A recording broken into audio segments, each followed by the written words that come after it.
welcome to Go Beyond Betty. So the other day I taught you how to break down a whole pork loin and turn it into 4 different meals. So you can click here and find the pork breakdown and watch for the end because you can find all the different meals. So today I want to show you how to break down 2 pot roasts into 4 different meals. My whole goal in life is to work less, work smarter, not harder. That's what my dad says.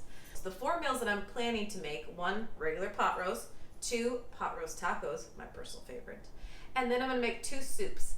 One will be like a beef and barley type soup, so we're gonna save some of the meat, and the 4th will be just using the broth for a French onion soup. The first thing I want to do is grind up a lot of the vegetables. Yes, you can keep them whole, and I will keep some whole for the pot roast, but for the most part, I just want tons of flavor. So I have lots of garlic, I already peeled those. Got some carrots. I peel my carrots. You really don't need to for this because we're gonna grind them up, but my dogs just love them so much. So we have our garlic and just some big hunks. Now for the celery. Sometimes celery, it looks dirty, you've washed it. One thing you can do is just use your peeler on it. And you can just get some of those like darker spots off that you can't get while you're washing. Big hunks. In they go. Last thing are some onions. These are, you can use any kind of onion. I find that the yellow onions are a lot cheaper. They're almost like half the price.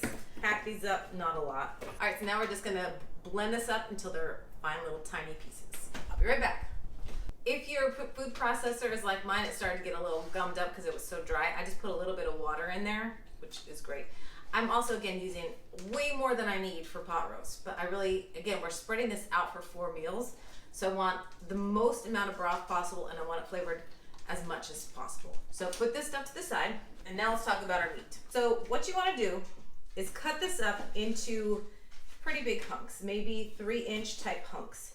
We're going to be searing it in your largest pan. I like a really heavy bottom one. Big Bertha is my tried and true. I love her. It sears everything, things don't stick. But you gotta make sure you're giving it time. So this I'm gonna save for the soup because I'm gonna cut that differently. That's gonna be cut into smaller cubes. All of this can be cut into large cubes. So be mindful of how much this is in weight because that is gonna help you season it. So 5.5 pounds. This is probably just a pound. So 4.5 pounds, and that's gonna help me salt this because I tend to use 1 teaspoon of salt per pound. So I need to season these up right now. So that's 1, 2, 3, 4, I use heavy, 4.5. Now I'm just gonna rub this into the meat. Definitely do your pepper too. Since my hands are dirty, I will do the pepper as it gets going in the pan. Again, we're gonna use a super heavy bottom, Dutch oven type pan. And we want all sides to sear. So by searing all sides of the meat, then it traps the moisture on the inside, and that's what makes it super delicious and flavorful. So this is all seasoned. Now we're gonna put it in Big Bertha in batches. So this is probably going to go into 3 batches so I can just keep searing them. It gets smoky, it gets loud, so. Ooh, yummy, getting brown. Lots of nice, hard, crusty bits. I'm gonna take these out, and then I want you to look inside and see what's left. See all those delicious things in there? We need to get those off the bottom of the pan. So we're going to add our carrots and garlic and onions. Just let that sit on the bottom for a minute. Cup of red wine. So this will also finish deglazing the pan. And we want to cook it down till it's reduced by half maybe and get that alcohol kind of taste and smell out of it. I'm out of all tomato stuff, so I'm just going to throw in some grape tomatoes. They're whole, they'll pop on their own. I just need to impart a little bit of tomato flavor. Ideally, I would have paste. And I always have a tube of the paste in the fridge, but I don't have it. Use any kind of tomato product that you have. And now I'm gonna add our meat back in there. Just tuck it in. Anywhere is fine. Oh, Big Bertha, how did I live without you? All right, and see all this leftover juice? That's gotta go back in. We're not gonna waste it. The last thing I need to do, it needs to be covered with broth. So I use just some of our Better Than Bullion. I love it. My electric kettle. Mixed it together. This is really rich, so I definitely, if it doesn't cover it, I can add just hot water. And it doesn't matter how much liquid you have. I like things covered all the way. Oh, you know what else I want to put in here? Bay leaves. Oh, son of a... I got it. Don't worry, I'm getting all this on film. Yeah. Cut. So now it's covered. We're gonna put the lid on it. We know that it is very near boiling because the kettle was boiling anyways. Good thing I'm strong.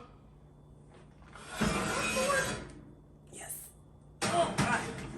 Ooh. I feel like that rack is sagging. We're gonna leave that for maybe, I don't know, 4 hours. I'll check it. You know it's done when it shreds. So I pulled this out at about 3.5 hours and that was enough. So I think it depends on how much liquid you have in there, how much meat, yada yada. So as you can see, there's a ton of liquid and the meat is simply falling apart. It's hard to even hold it on here. Oh yeah, it's just falling apart. So we're gonna pull all the meat out and the carrots, the whole carrots and things. So we'll have enough for a pot roast meal and then the rest shredded for the pot roast tacos. And then the rest of the meat we're gonna cook tomorrow and make soup with this. So pot roast, you can obviously serve it, you can throw in little mini potatoes, little creamers in there, make mashed potatoes. Another way, as Tom suggested, you said to put it on some little egg noodles. Well, I said that's what my parents used to do, yeah. Did you like it? I said that's what my parents used to do. No. I love pot roast. Oh man. It's delicious. And if you need to make a gravy, all you need to do is take some of this and reboil it, thicken it up a little bit with some cornstarch and water, and you're gonna have a gravy. So super easy. Thank you for joining me at Go Beyond Betty, where you are taking whisks in the kitchen. You're taking a couple pot roasts, you're making 4 meals out of it. We'll see you again next time. Bye.